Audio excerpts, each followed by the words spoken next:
Hello and welcome to another special edition of the Franchise Tag. I'm Gareth Smith, and today we're joined by XFL Orlando Guardians tight end and long snapper Tommy Auger. How are you doing, Tommy?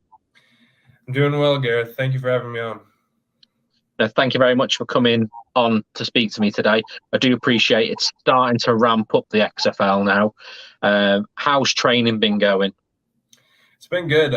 Down here right now, just based on the XFL rules, we haven't had any padded practices yet, but we've been getting our conditioning in, getting the playbook stuff all sorted out and making sure everyone's on the same page, and just been lifting, getting in shape, and learning. So got to have the mental part right before we go out there and perform.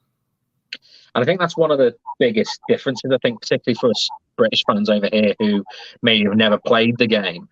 It's that learning the playbook when you go from a team to another can be quite a complicated process.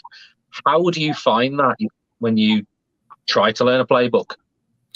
Yeah, I mean, it takes a little bit of studying and a lot of repetition, but you kind of get used to it. It's just you got to get used to the words that mean certain things. Sometimes the most confusing part sometimes is if you had a code word or something in a different offense before, that means something completely new in the new offense, because those like old memories in your mind are like kind of triggering. Oh wait, was that the one before or this one? So that those parts are the toughest. But I think with the amount of repetition we've done through the plays here, that we're getting it down good, and it's going smoothly. No, that's good to hear, because obviously Orlando, I know, is a city fairly well because I've spent many holidays there. I think quite a lot of Brits. It is fairly accessible for us compared to some of the competition cities you've got. So, how are you looking forward to getting down to Orlando? Yeah, I mean, I'm excited. Training camp right now, we're in Arlington, but to get to Orlando and see the fans pack Camping World Stadium is going to be really fun. I think that's going to be kind of extra special, especially since we are kind of far away doing our training camp, to finally see the fans come out in numbers and show support for the team. And it's particularly interesting, as I say, with Orlando as well, with the fact that because like St. Louis and Arlington, well, Arlington have the Cowboys technically, but with some of these cities that don't have NFL franchises, it's an interesting opportunity. Bearing in mind, particularly that Orlando was part of the original XFL 1.0. So it's going to be interesting to see how those fans embrace the new product in XFL 3.0. Have you heard much about what the fans are like in the Sunshine State? I know that football's definitely big down there, so I know the fans are going to be knowing a lot about the game, which is important. I think that's one thing that XFL did really well picking these cities is finding places where there's a need for football. Whether I mean, like you said, Arlington already has like the Cowboys in Dallas, but the people in Texas are so football crazy that they put teams in Arlington, Houston, and San Antonio, and I'm sure they're all gonna perform well. Having a lot of fans at the games, and same thing with Orlando. Florida is really well known for their football as well, and so I think the XFL definitely did a really good job deciding the cities for these teams to play in. Yeah, very much agree. I think that it's going to be interesting to see how the league expands as well. Because I know Dwayne and Danny have extremely ambitious plans to grow this league into being a powerhouse league that the spring and summer does need. So it'd be interesting to see how they do that. So with yourself, though, I'd like to take it back a little bit, because you went to St. John's University and was second team All-Pro, if I remember rightly, All-American, sorry, if I remember rightly. Yeah, that's right. How was that getting that award, to making the All-Pro team? Yeah, I mean, definitely going into college, since I knew I didn't get any scholarships from big schools, that I wanted to go to St. John's and play both baseball and football.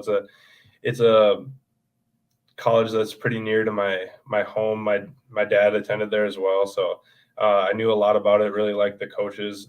So going into school there, one of my goals was to get on to the All-American team. So being able to do that senior year, I mean, it didn't completely take away the pain of not winning the national championship, but it definitely was a very big honor, and I really appreciate the recognition from the coaches across the country putting me on that team. And now in our hallway at St. John's by the football offices, they have a picture of all the All-Americans up there. So I know I get to have my face up there on the wall for as long as they keep that building. So, which is a hell of a thing to know that you're forever, well, as you say, for as long as you keep the building, forever almost immortalized in that school. It's something I think that anyone who wants to play college ball, they want to be selected for an All-American team.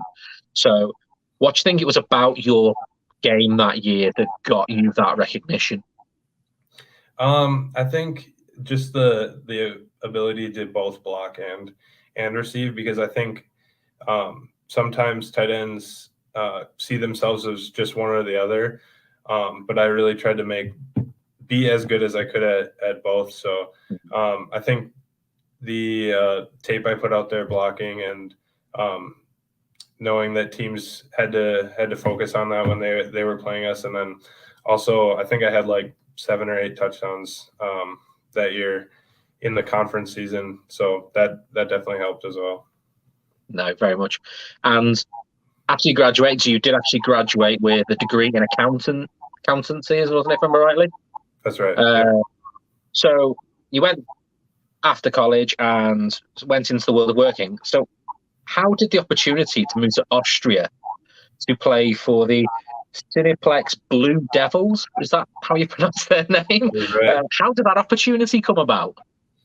So yeah, I was just working the job I had set up basically for my tax, for my I had like a tax focus on my accountancy degree, and I went into that role at Grant Thornton. Didn't have any football opportunities right out of college, but a while in, I was still staying in shape, and decided to reach out to a bunch of teams I thought might be interested. And Cineplex was one of the teams that I had a former teammate play for before, and I had a coach in college who had a lot of connections over in Europe, so he helped me get set up with the GM and the owner over there.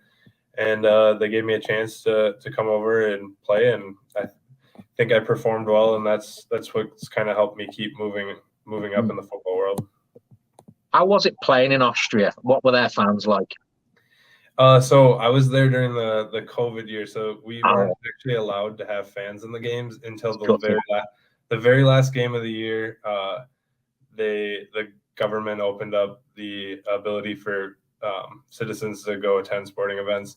So we had the last game of the year in Salzburg, and they sold out the stadium they played in. Or it was like one of the sides was sold out. I don't know if there was rules, but about that. But it was a really cool experience because the fans.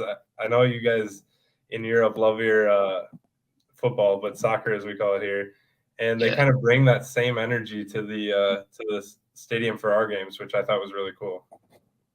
No, and obviously the NFL this year took a game to Germany, and I'll be honest, a lot of us British fans we want to go to a game over there because the atmosphere in Germany, Austria, their fan bases that actually are extremely passionate about the American football, or football as let's say you call it, and they, particularly with the European League, they're all part of, I would say, got quite passionate football fan bases.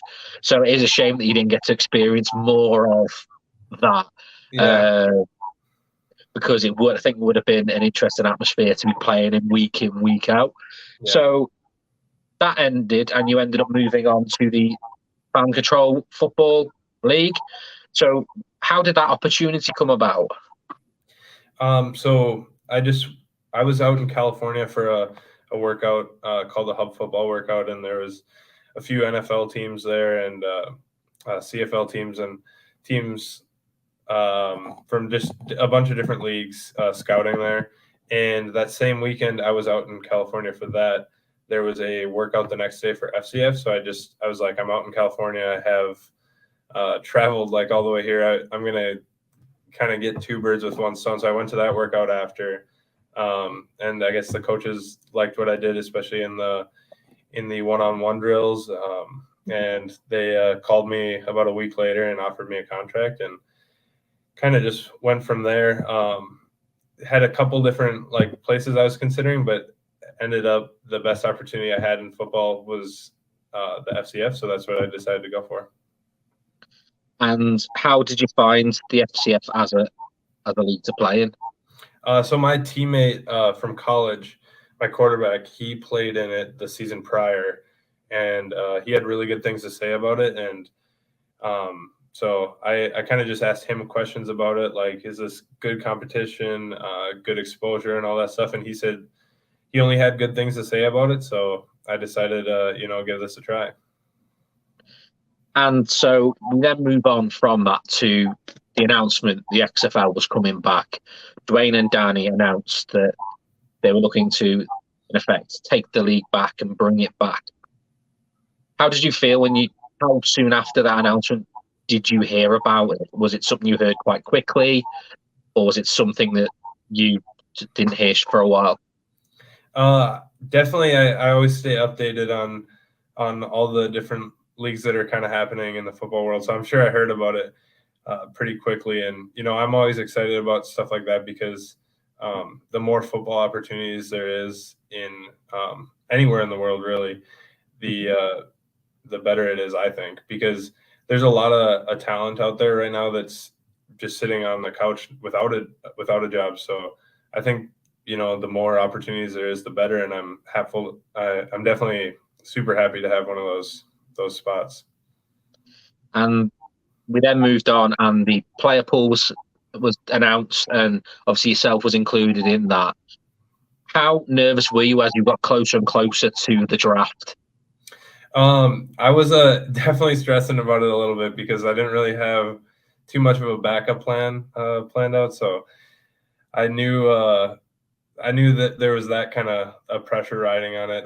After I thought maybe I would get taken on the first day of the draft because I'd talked to about half the teams, personally. Yeah. So, but once that first day went by and I was still undrafted, I was like, well, okay, now it's either tomorrow or nothing. So that day I was definitely stressing a lot harder than the first day. And as it well known, your name was in effect read out. You were declared as going to the Orlando Orlando Guardians. How did that moment feel? It felt great, especially because that was the team I was most interested in going to. I knew a couple guys that were on the team already. I really liked the coaching staff. Both times I worked out, for the team, I thought I did really well, and I thought I had a good relationship kind of already going with some of the players and coaches. So I was definitely super excited to, hear my name called, especially for that team. Yeah. And so obviously we've moved on quite a lot since then. There's been further opportunities for players to be selected. And I think quite a big moment in the build up to this has been when the jerseys were finally and the uniforms were finally released. I think every player wants to know what they'll be wearing. How did you feel seeing that uniform for the first time? I thought they were sweet. I definitely like the vibe of the dark green and the light green, especially with the state of Florida and the city of Orlando. I think it fits in really good. And actually, I got my roommate's helmet right here. I'm gonna grab. So we got one of the helmets in the room right now. Mine's nice. At the facility, but they look good. Yeah, I definitely think they're really good looking. So props to the XFL for who's ever designing these did a really good job. They have, and I think what they've kind of done, which seems quite nice, they've thought about the place where they're being played, and they've all got little touches, the jerseys that match the city a little bit, which I think is quite nice. Yeah, I think that's really cool, especially like DC having the camo and Houston having like the Texas flag. kind of style to their helmet. I think they did a really good job with all the uniforms. And I think getting someone like Under Armour in from the get-go as well, who are well known for being a good quality sports make, isn't exactly a bad partnership to have for what is in effect a fledgling league. So the draft has been, you've seen your jerseys. The next stage is obviously what we're about to head into. Oh, you've started now.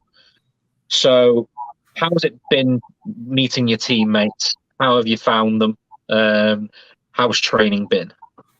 I haven't gotten the chance to meet everyone, but everyone I have met has been really awesome. Right now, kind of our team meetings are like separate offense and defense because we're kind of learning different stuff. So I haven't got a chance to meet all of the defensive guys yet, but so far it seems like a great group of guys, really hard working group of guys. So I'm definitely excited to, spend the season with these teammates here. And what do you think? What is the intention for Orlando this year? Are you going for it all the way? What is your plan for that? For the season? Yeah. What's your plans for the season? Championship. That's all we want. Yeah. Trying to get all the way to the championship and win it. Get the inaugural XFL trophy. That's the only goal we're really going for. And obviously, as I mentioned earlier, Orlando, I say, is in quite a fortunate position with them basically being a tourist hub. So international fans have a great chance to build rapport with clubs like that. For example, like in basketball, I support the Magic because I went to a game once many years ago and kind of fell in love with the game as a result, which is a really unique opportunity for either Vegas or for Orlando. How do you think Orlando can capitalize on us Brits and the Europeans and everyone else worldwide who will descend on Florida every single year? Yeah, well, that's why I really appreciate you doing this interview with us, because we'd love to be not only Orlando's team but the UK's team and all of Europe's team if people from Europe are traveling over here. And I think it's a good connection, especially with me having played in Austria before, and I have another teammate here, a DB who played for Hamburg this last year. So we got a couple connections to Europe and the UK and all that. So I think definitely we want to be supported by the UK and the rest of the people overseas as well. So what would you say that fans should expect from yourself and the Guardians this year? What should we expect your style of game to be? I think I don't want to give away too much, but we'll be doing a number of different things. Be really versatile on offense. Be able to spread out. Get in running formations. Do kind of everything on offense. And I think you'll see a really tough brand of football. We have a lot of hardworking guys here that are definitely gonna give it their all on every play. So it'll be a fun brand of football to watch, and I'm excited for you guys to see it. No, I think we're looking forward to it. I said the good news is it should be available for us to watch in the UK. With it being ESPN as one of the channels selected, we get that over here. So British fans will get the opportunity to watch it. Also, they've just announced fairly recently that single game tickets are now on sale. So anyone who is going over to Orlando as the season is on, do make sure you go and check out Tommy and the rest of the Guardians play. But thank you very much for your time today, Tom. It has been really good to speak to you. I say we have been speaking for a while now, and it's finally good to chat to you about the upcoming season. A lot better way to communicate than Twitter, so I really appreciate the opportunity to speak with you. No, thank you very much for your time today.